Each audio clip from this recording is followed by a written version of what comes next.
Vós,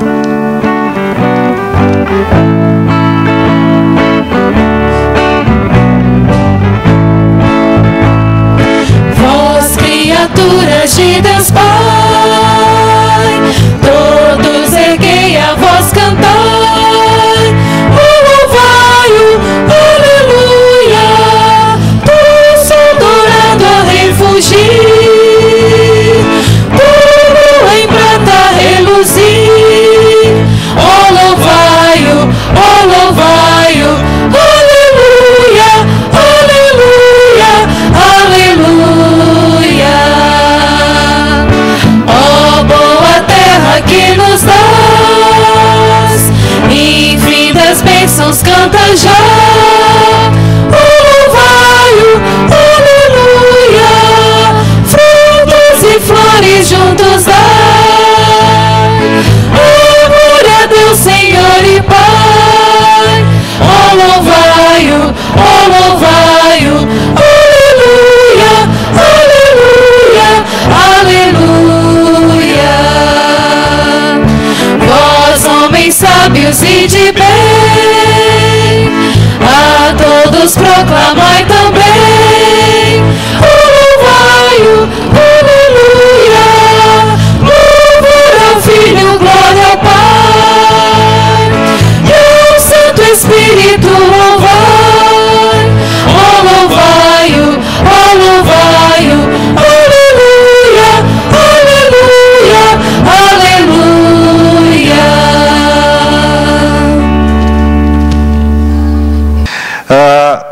Nós temos estudado, meus irmãos, nas quartas-feiras, o livro de Apocalipse. E esse livro, eu confesso aos irmãos, é um livro edificante para a nossa vida. E eu tenho tido bastante contato com o livro de Apocalipse. Tenho lido bastante esse livro durante esse tempo.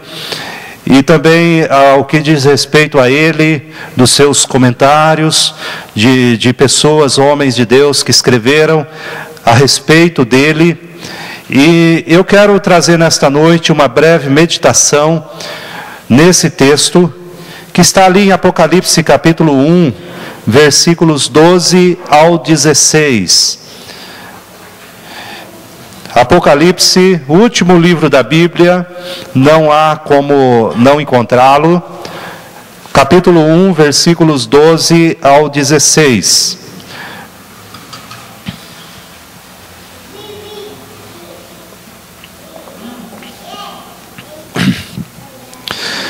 Eu vou ler aqui, os irmãos acompanhem na sua Bíblia, ou acompanhem aqui na projeção, esses versículos. Diz assim a palavra de Deus: voltei-me para ver quem falava comigo, e voltado vi 7 candeeiros de ouro, e no meio dos candeeiros um semelhante a filho de homem, com vestes talares, e cingido à altura do peito com uma cinta de ouro. A sua cabeça e cabelos eram brancos como a alva lã, como neve, os olhos como chama de fogo, os pés semelhantes ao bronze polido, como que refinado numa fornalha, a voz como voz de muitas águas. Tinha na mão direita 7 estrelas, e da boca saía-lhe uma afiada espada de 2 gumes. O seu rosto brilhava como o sol na sua força. Amém. Irmãos, feche seus olhos, vamos falar com Deus. Às vezes nós entramos na igreja um tanto quanto agitados, já pensamos o que acontecerá amanhã segunda-feira, e eu tenho isso, eu tenho aquilo. Eu convido você nesse momento, se acalmar diante do Senhor. Nós já cantamos, louvamos, e esse é o momento então da palavra de Deus. Senhor, nós estamos aqui, Pai, porque nós cremos no poder do Senhor. Nós cremos que esta palavra que está diante de nós é uma palavra viva, é a verdade do Senhor. E o que nela está escrito reflete, Pai, toda a vontade do Senhor. Senhor, em nome de Jesus, abre o nosso coração, que que qualquer agitação, que qualquer sentimento de angústia, preocupações excessivas que tiram a nossa paz, sejam agora colocadas diante do Senhor, aos pés da cruz. E traga ao nosso coração, Pai, a tranquilidade, o sossego necessário, a paz, para que essa palavra não encontre corações ansiosos, corações duros, mas encontre a terra preparada pelo Teu Santo Espírito. Ó Senhor, nos ajude, nos abençoe. É a nossa oração em nome de Jesus. Amém, Senhor. Amém. Irmãos, eu quero começar aqui falando a respeito de que tipo de cristianismo nós vivemos. Que tipo de cristianismo você e eu praticamos. Eu me lembro de uma história, talvez eu tenha até já falado essa história aqui para a igreja, de que na década de 70, houve uma geada histórica no Paraná. Eu me lembro dos meus pais contando a respeito desse evento, que deu origem então a muitas migrações, muitos moradores paranaenses que moravam nos sítios, nas fazendas, na cidade, mudaram-se nessa época, migraram para outros estados, para o estado de Rondônia, quem sabe até para Brasília, certamente muitos saíram de lá por conta desse evento meteorológico, uma geada chamada geada negra. E o estado do Paraná sempre foi assolado por geadas, sempre se perdeu lavouras e tudo mais, mas a geada negra ela tem uma característica diferente da chamada geada branca. E a geada branca então ela atinge a parte externa da planta.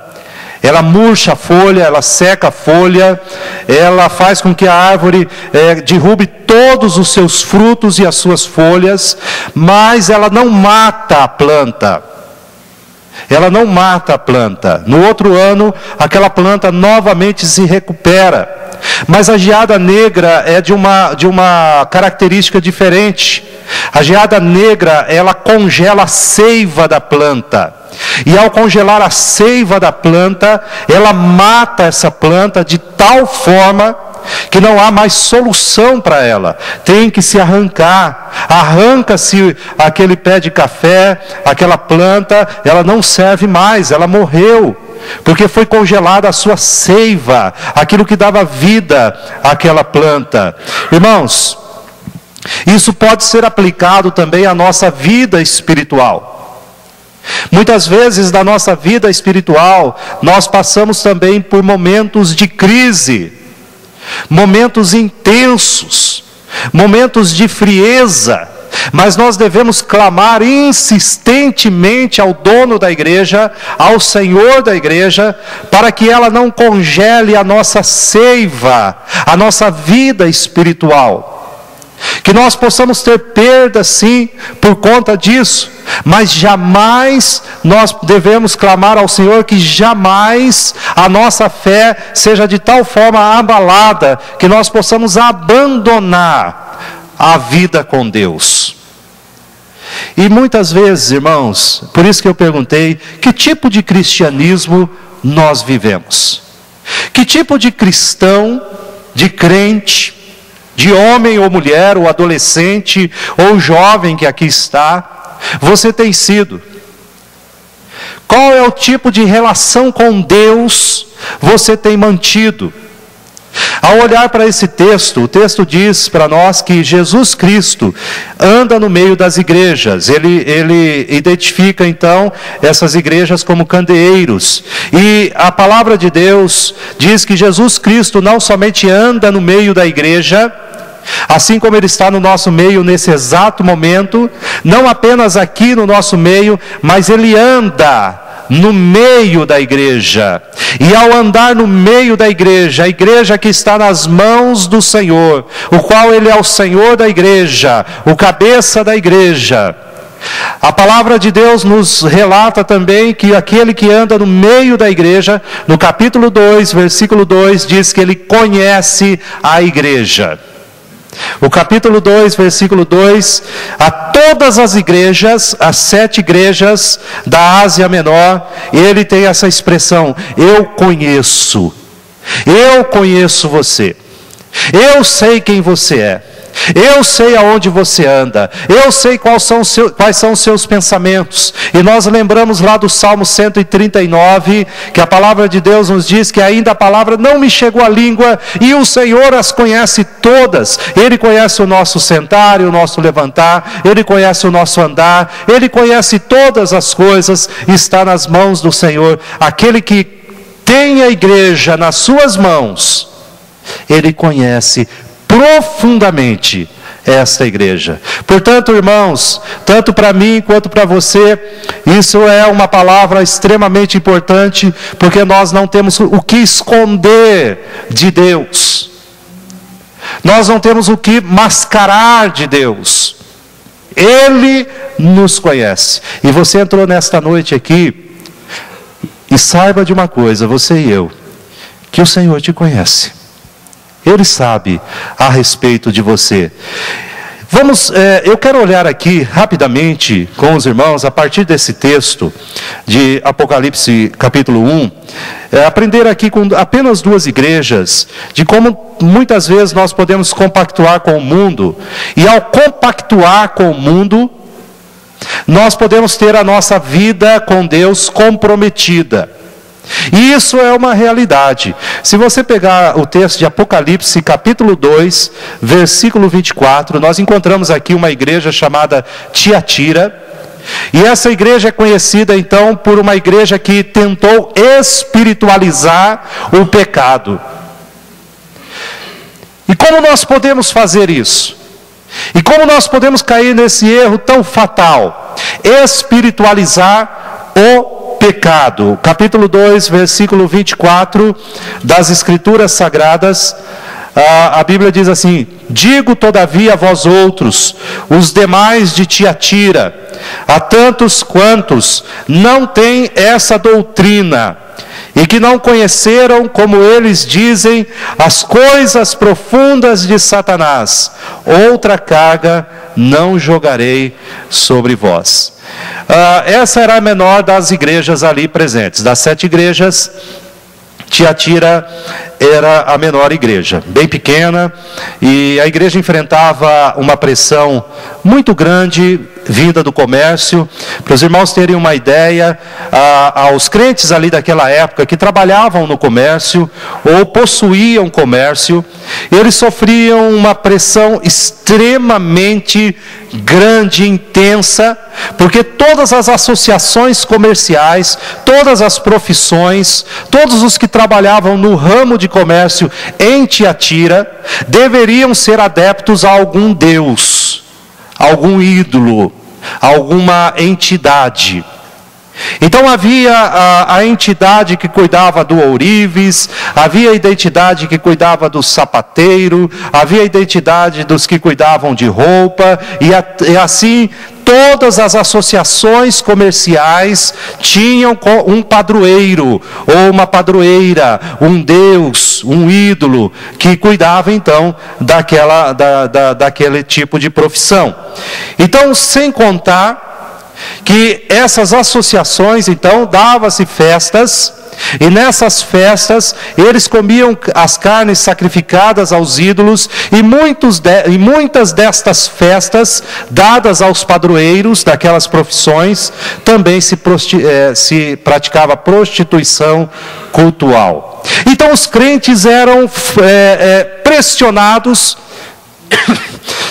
pelo seu patrão, pressionado pelo seu cliente, se ele fosse proprietário, a ter então uma ligação com esses deuses.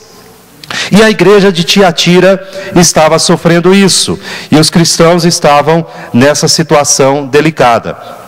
Imagina você, se de repente você fosse alguém daquele meio, e você é um cristão, e você dissesse: olha, eu sirvo ao Deus vivo, eu tenho Jesus na minha vida, no meu coração, eu sou diferente.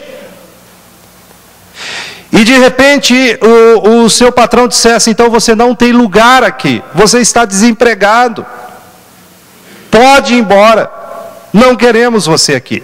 A pressão era muito grande. Quem sabe nós podemos sofrer algum tipo de pressão nesse sentido, por causa da sua fé, por causa da sua convicção, por causa da sua vida com Deus, por causa do seu compromisso com Jesus. Você pode ter perdas, e perdas muitas vezes difíceis. Assim era a situação, e de repente a Bíblia nos fala então que para dar solução àquele problema, para que aliviasse aquela carga que estava sobre a igreja, se levanta uma profetisa no meio da igreja. A Bíblia fala que esta mulher, Jezabel, talvez não seja esse o nome realmente desta mulher, que se levanta lá no meio da igreja, mas talvez seja apenas uma referência ao Antigo Testamento, de uma mulher com o mesmo nome, que ensinava ao povo de Israel a praticar a feitiçaria, ensinava ao povo de Israel a praticar a prostituição. Talvez seja apenas essa referência, mas de fato uma mulher se levanta no meio da igreja e diz: olha, eu tenho a solução, eu tenho aqui uma revelação de Deus, eu tenho uma voz de Deus para vocês, para que esse problema seja resolvido, para que vocês não tenham que sofrer. E muitas vezes, irmãos, pessoas então tentam procurar atalhos para não ter que carregar a cruz de Cristo. Quando a palavra de Deus diz, e Jesus mesmo nos fala: olha, se você quiser ser meu discípulo, tome a sua cruz e siga-me. Negue-se a si mesmo, tome a tua cruz e siga-me. Ele não está falando de atalhos, ele não está falando de jeitinhos, ele não está falando de fazer concessões, mas ele está dizendo: olha, muitas e muitas e muitas vezes na vida cristã, você vai passar por dificuldades, por problemas e por sofrimentos, por conta da sua fidelidade, por conta da sua fé. Mas esse texto fala de uma mulher, e ela surge no meio da igreja, uma profetisa, e ela então começa a dizer à igreja, o versículo 24, e o texto repreende esse tipo de ensinamento: digo todavia a vós outros, os demais de Tiatira, a quantos não têm essa doutrina, a doutrina que Jezabel estava ensinando à igreja, e que não conheceram, como eles dizem, as coisas profundas de Satanás. Outra carga não jogarei sobre vós.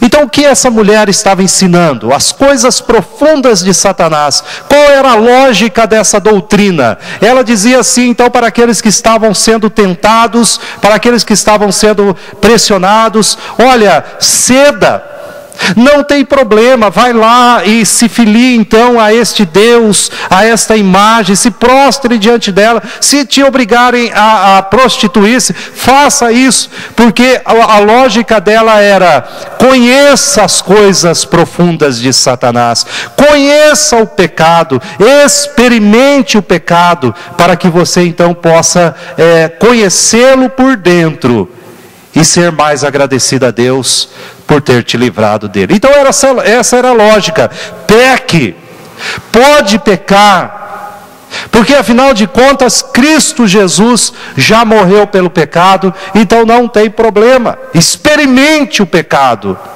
Essa era a voz dessa profecia. E Jesus Cristo se dirige a essa igreja dizendo então que esta mulher, que já havia sido repreendida, ela seria então prostrada, derrotada, e a sua doutrina, junto com os seus seguidores, seriam derrotados pelo Senhor Jesus. Irmãos, muitas vezes nós somos também incentivados, e muitas vezes nós somos até tentados a isso. O que tem? Todo mundo faz. Todo mundo faz. É algo normal hoje na nossa sociedade. O meu vizinho, o meu amigo, no trabalho, E eu vejo tantas pessoas fazendo a mesma coisa. O que que tem? E muitas vezes nós somos então tentados por isso. E acabamos cedendo. Então, o Senhor Jesus vai dizer de uma promessa. E o versículo de o capítulo 2, o versículo de número 28, 26, 27, 28, desculpa. Ao vencedor que guardar até o fim as minhas obras, eu lhe darei autoridade sobre as nações, e com o cetro de ferro as regerá e as reduzirá a pedaços, como se fossem objetos de barro. Assim como também eu recebi de meu Pai, dar-lhe-ei ainda a estrela da manhã. Quem tem ouvidos, ouça o que o Espírito diz às igrejas. Governarão nações, diz o texto, e é uma referência à propagação do Evangelho nas trevas deste mundo.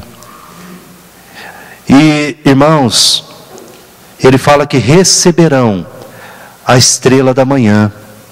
É uma promessa de Jesus, prometendo-se a si mesmo para a igreja. Nós receberemos como recompensa o próprio Jesus. Eu lembro de uma história. Dizem que existem alguns tipos de macacos que são muito curiosos, talvez a maioria. E alguns falam que existe uma forma de pegar macaco muito fácil. Lá em Rondônia eu escutava essa história. Então um dia, se você for caçar macaco,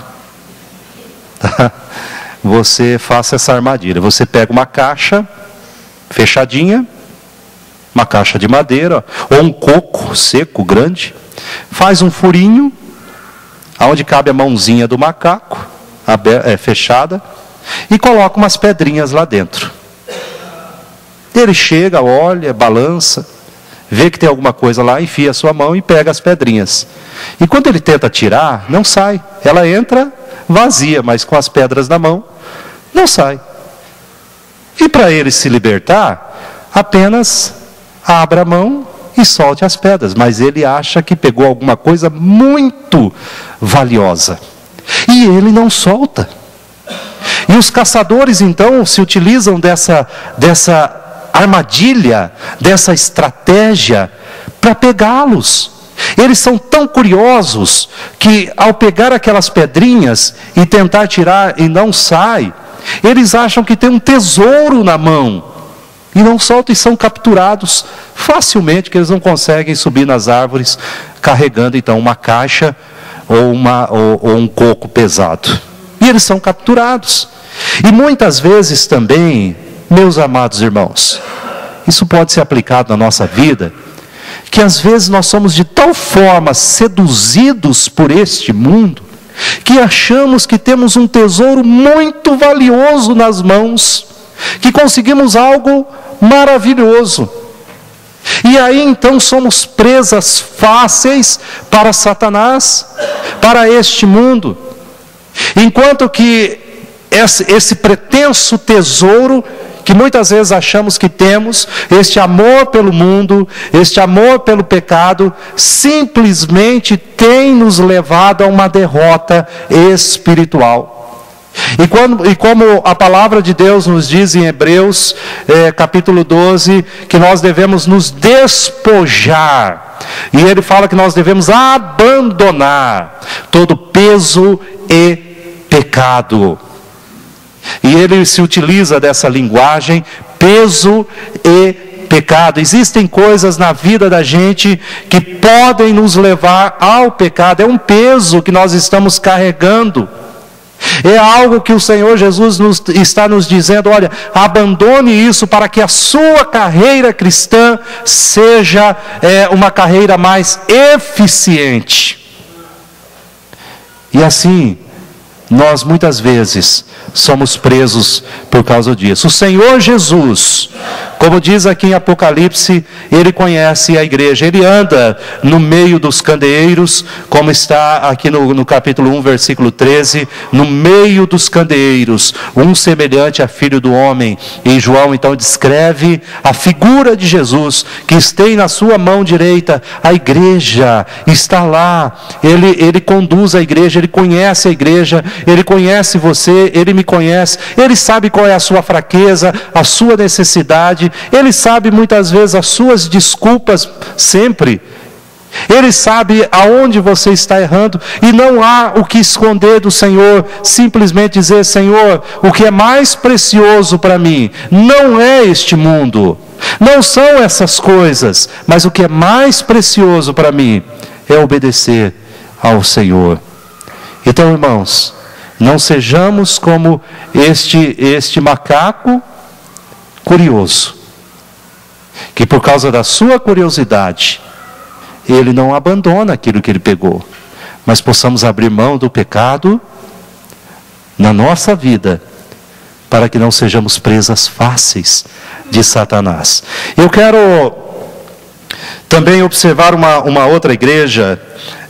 A Tiatira então nos ensina que nós não podemos espiritualizar o pecado, mas também nós temos aqui a igreja de Sardes, e capítulo 3, versículo 1, ele começa falando a respeito da igreja de Sardes. E a igreja de Sardes, ela nos ensina o que Jesus escreve a essa igreja, de que nós não podemos viver um cristianismo inofensivo, um cristianismo sem brilho, um cristianismo sem sabor, insípido, um cristianismo que não tem luz.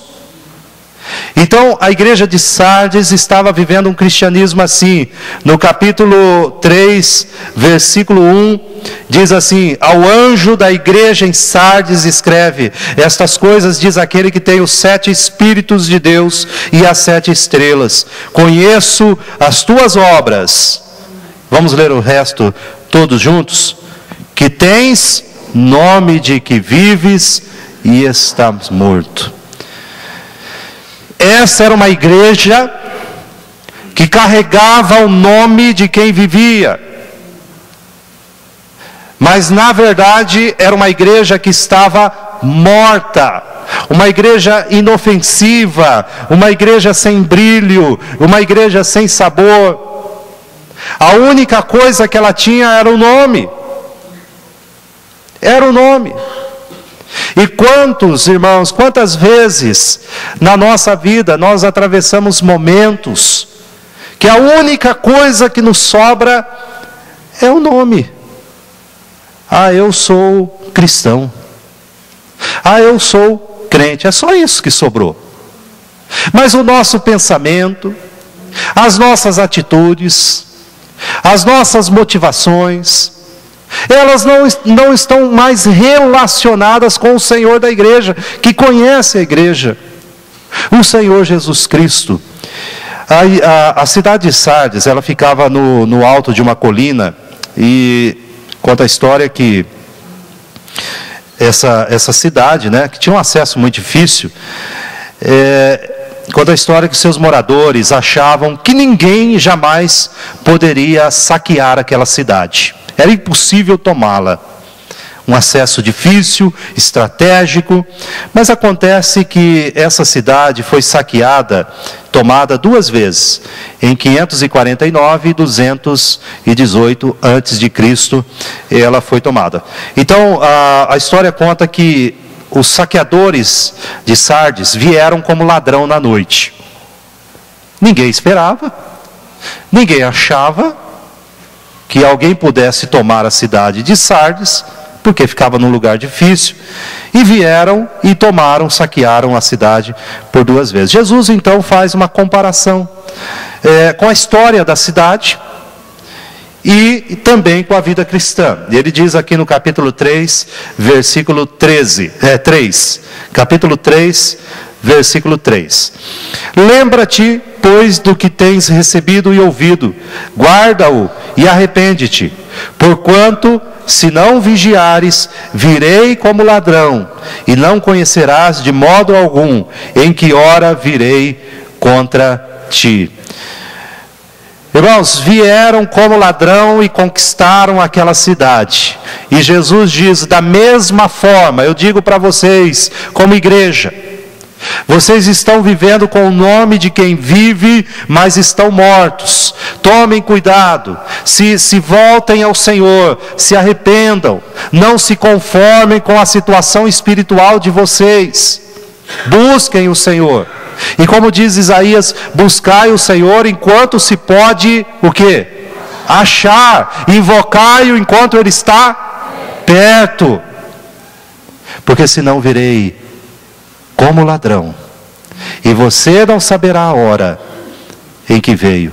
Porque, irmãos, quando nós estamos então envolvidos, tão envolvidos com a nossa vida, tão envolvidos com o ir e vir, tão envolvidos com o nosso curso de faculdade, tão envolvidos com o nosso trabalho, tão envolvidos com a casa própria, tão envolvidos com os planos de casamento, tão envolvidos com o dia a dia, de repente nós nos esquecemos que temos uma vida espiritual e de que o Senhor, dia a dia, tem nos chamado a atenção, tem nos chamado para Ele, para nós não sermos contaminados por este mundo. O versículo de número 4 fala que naquela igreja, na igreja de Sardes, haviam também ali alguns cristãos que haviam se contaminado. Na verdade, o versículo 4 nos fala o seguinte: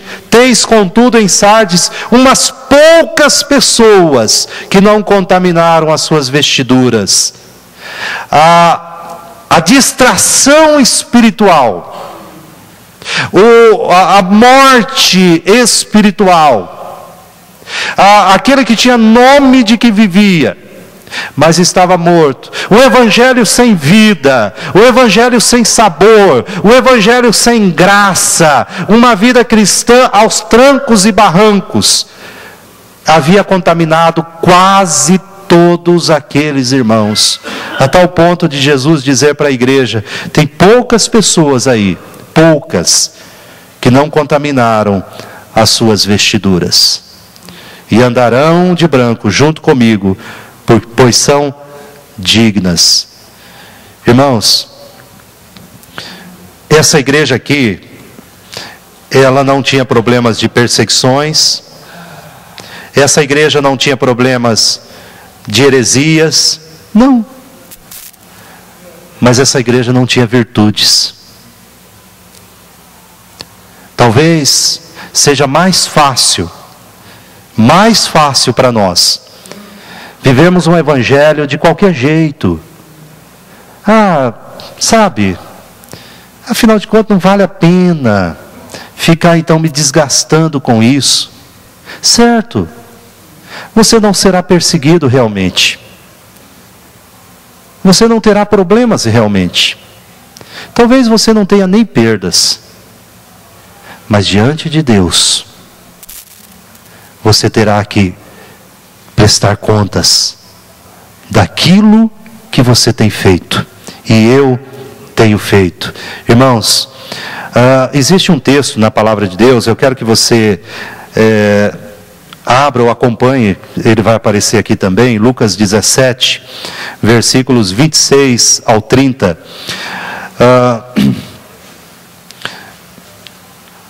A palavra de Deus, ele nos fala a respeito de algo que Jesus começa a falar a respeito dos dias de Noé e Ló. Lucas 17, versículos 23 ao 30.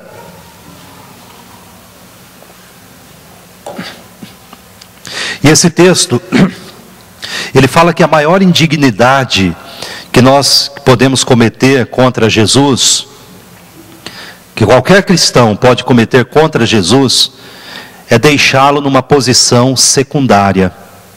A maior indignidade que você e eu podemos cometer contra Cristo é colocar o seu trabalho em primeiro lugar, é colocar a sua vida pessoal em primeiro lugar, é colocar o seu dinheiro em primeiro lugar, é colocar pessoas em primeiro lugar. É a maior indignidade que nós podemos cometer contra o nosso Salvador, é colocar qualquer coisa em primeiro lugar e deixá-lo em segunda posição. Então esse texto de Lucas 17, a partir do versículos 26 até o 30, ele vai nos dizer assim: assim como foi nos dias de Noé, será também nos dias do Filho do Homem. Olha só, como foi lá na época de Noé, o Noé da arca, também será na nossa época, nos dias do Filho do Homem. Comiam, bebiam, casavam e davam-se em casamento, até o dia em que Noé entrou na arca, e veio o dilúvio e destruiu a todos. O mesmo aconteceu nos dias de Ló. Olha só o que aconteceu nos dias de Ló, sobrinho de Abraão. Comiam, bebiam, compravam, vendiam, plantavam e edificavam. Mas no dia em que Ló saiu de Sodoma, choveu do céu fogo e enxofre e destruiu a todos. Assim será no dia em que o Filho do Homem se manifestar. Olha de novo para esse texto. Olha aqui de novo. Veja a lista que Jesus faz. Preste atenção. As coisas que as pessoas estavam fazendo naquela época. Preste atenção que naquela época, a Bíblia nos relata, nos dias de Noé, havia uma violência muito grande. Violência pela terra. O texto relata isso. E nos dias de Ló, havia imoralidade grosseira. Sodoma era uma cidade extremamente imoral. Mas o texto não cita nada disso, dos dias de Ló e nem nos dias de Noé. Não fala de violência, não fala de imoralidade, não. Ele não traz isso nessa lista.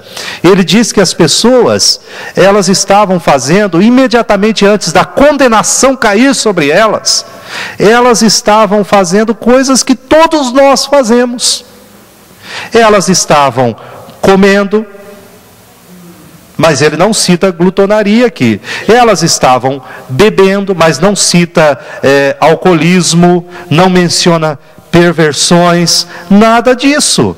Elas estavam também se casando, se noivando, comprando, vendendo, plantando, construindo. Não há pecado nesta lista. Pelo contrário, a Bíblia, ela traz virtudes em relação a tudo que está aqui. Ela nos recomenda essas coisas que aparecem aqui nessas listas. Todas essas coisas são boas e legítimas. Mas, irmãos, o que nós vemos aqui, o que Jesus está querendo dizer para nós, o que Ele está querendo nos ensinar aqui, por que Jesus, Ele se concentra nessas coisas boas e legítimas, que as pessoas estavam fazendo antes do julgamento. Ele está querendo dizer algo muito importante.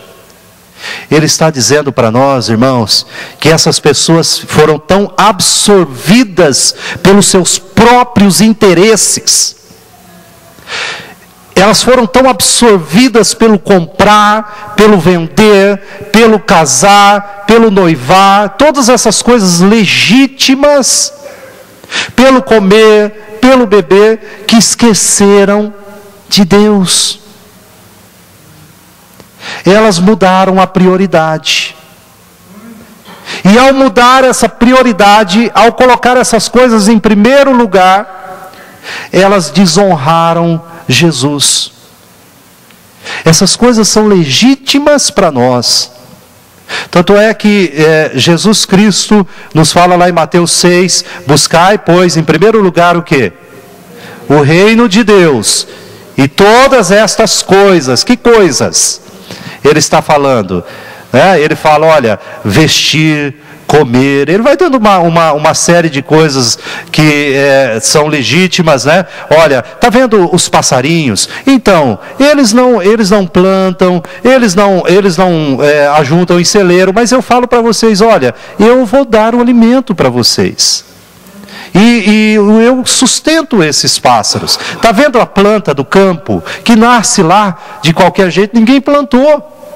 Mas eu quero dizer para vocês que nem Salomão, em toda a sua glória, se vestiu como qualquer uma delas. Não se preocupem, essas coisas legítimas eu vou dar para vocês. Tem o tempo certo, tem a hora certa, tem a prioridade certa. Mas buscai em primeiro lugar o meu reino, o reino de Deus e a sua justiça, e as demais coisas vos serão acrescentadas. De repente aparece um homem pregando, chamado Noé, e a pregação de Noé se perde no meio de um grande atropelo de negócios.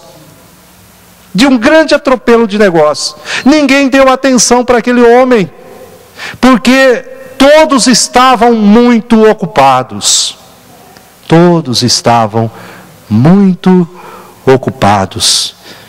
Que valor nós damos à nossa vida espiritual? Que valor você dá para o seu trabalho? Você tem que trabalhar. Não seja um preguiçoso. Jovem, meninos e meninas que aqui estão, não sejam preguiçosos, não comam o pão da preguiça. Estudem, trabalhem. Mas saiba que há algo mais importante do que isto. É a sua vida com Deus. Não mude a prioridade. Não fala, olha, eu vou colocar todas as minhas forças nisso. Se sobrar alguma coisa, é para Deus. Não faça isso. Porque o Senhor não vai ver isso com bons olhos. Muitas vezes, irmãos, nós estamos envolvidos nos nossos próprios planos. Mandar os filhos para a faculdade, os filhos fazerem as suas faculdades. O lar, é o trabalho, é a carreira. E não temos tempo. Eu não tenho tempo para priorizar Jesus. Eu não tenho tempo para a sua obra. Eu não tenho tempo para a igreja. Eu não tenho tempo para o Senhor. Eu não consigo nem orar mais. Cuidado. Porque isso tem sido uma armadilha nas nossas vidas. Jeremias capítulo 2, versículo 31 e o 35, ele diz assim, umas partes desse versículo: porque pois diz o meu povo, jamais tornaremos a ti. O meu povo se esqueceu de mim por dias sem conta. Ainda dizes, estou inocente. Meu povo se esqueceu de mim. Irmãos, nós precisamos tomar cuidado realmente na nossa vida. Precisamos buscar em primeiro lugar o reino de Deus e a sua justiça. Eu quero ver um último texto aqui. João capítulo 1, versículos 37 ao 39. João capítulo 1, versículos 37 ao 39.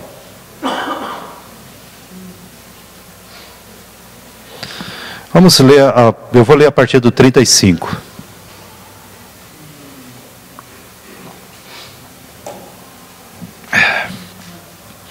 No dia seguinte, estava João outra vez na companhia de 2 dos seus discípulos. E vendo Jesus passar, disse, eis o Cordeiro de Deus. Os 2 discípulos, ouvindo-o dizer isto, seguiram Jesus. E Jesus, voltando-se e vendo que o seguiam, disse-lhes, que buscai? Disseram-lhe, Rabi, que quer dizer mestre, onde assistes? Respondeu-lhes, vinde e vede. Foram, pois, e viram onde Jesus estava morando, e ficaram com ele aquele dia, sendo mais ou menos a hora 10ª. Os discípulos aqui passaram uma tarde com Jesus. Então eles perguntaram a Jesus, Jesus, onde o Senhor mora? E Jesus, veio comigo. E eles passaram aquela tarde com Jesus. Irmãos, muitas vezes é tudo que a gente quer. Passar algumas horas com Jesus. E depois cada um seguir o seu próprio rumo. Fazer as suas próprias coisas.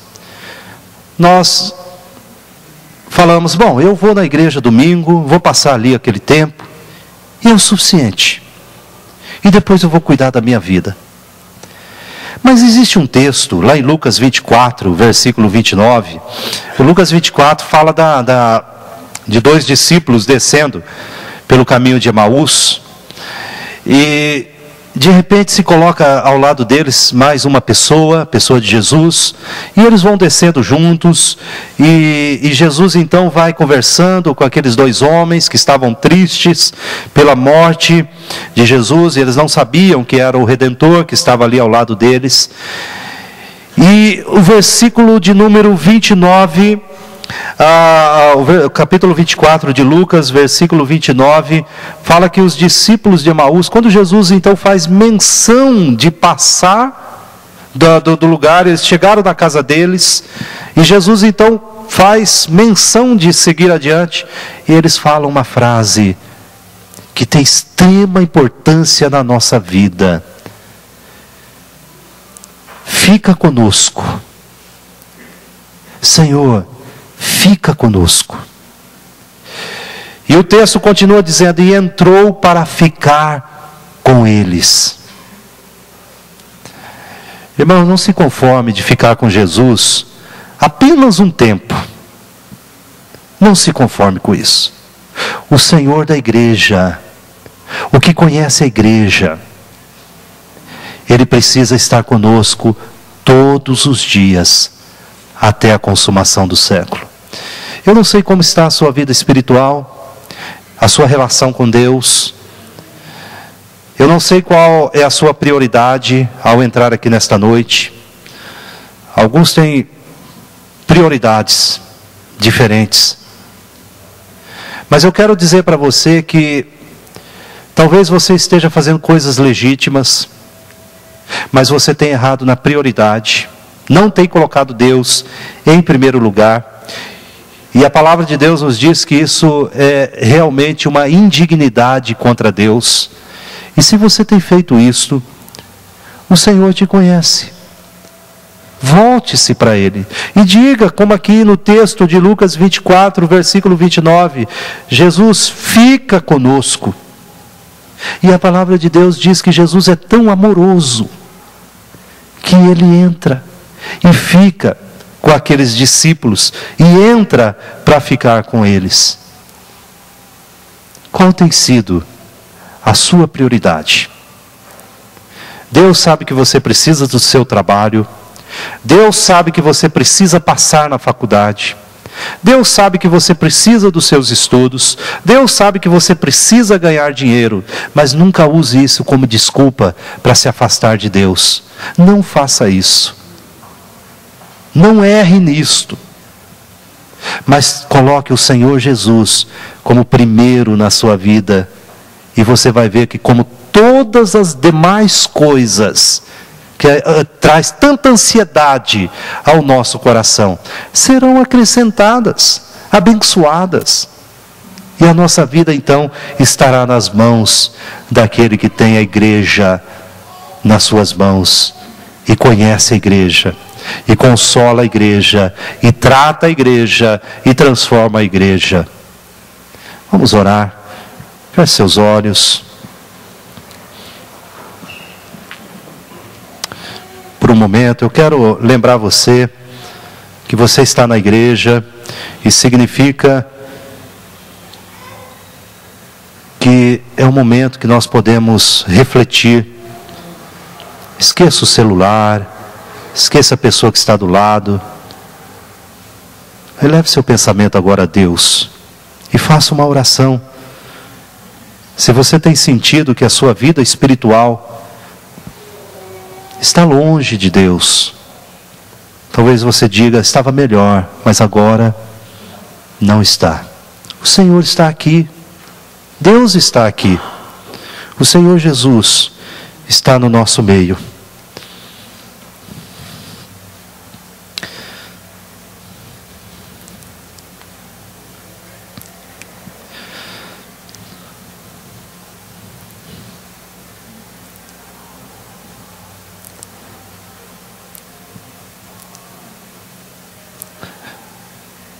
Ó Senhor, como igreja do Senhor, nós estamos aqui neste momento, certos, Pai, de que o Senhor, que é o dono da igreja, está aqui no nosso meio.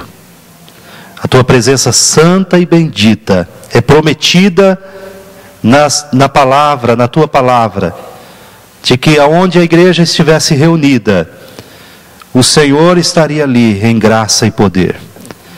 Por isso, Pai, nós temos essa confiança. E nos nossos corações, Pai, se tem habitado o descaso, se tem habitado, Pai, prioridades erradas, frieza espiritual, pecados que têm nos afastado de Ti, ó Senhor, com temor e tremor, nós queremos nos colocar em Tua presença, rogando, Pai, a Tua intervenção, a Tua bênção, Senhor, sobre as nossas vidas. Ó Pai, não deixa que a gente saia daqui, Senhor, ainda com um coração vazio, um coração triste, revoltado, amargurado, longe do Senhor. Ó Senhor, não permita isso, porque isso são coisas, Pai, são amarras terríveis na nossa vida, e nós não queremos isso, Senhor. Nós queremos a doce e bendita presença do Senhor enchendo o nosso ser. Sabemos, Pai, que vamos experimentar muitos problemas, muitas provações, ao nos firmarmos ao Teu lado, mas sabemos que de todas elas, o Senhor nos fortalecerá, nos abençoará e nos livrará. Ó Senhor, tenha misericórdia de nós, seja conosco, Pai. É a nossa oração em nome de Jesus. Amém, Senhor.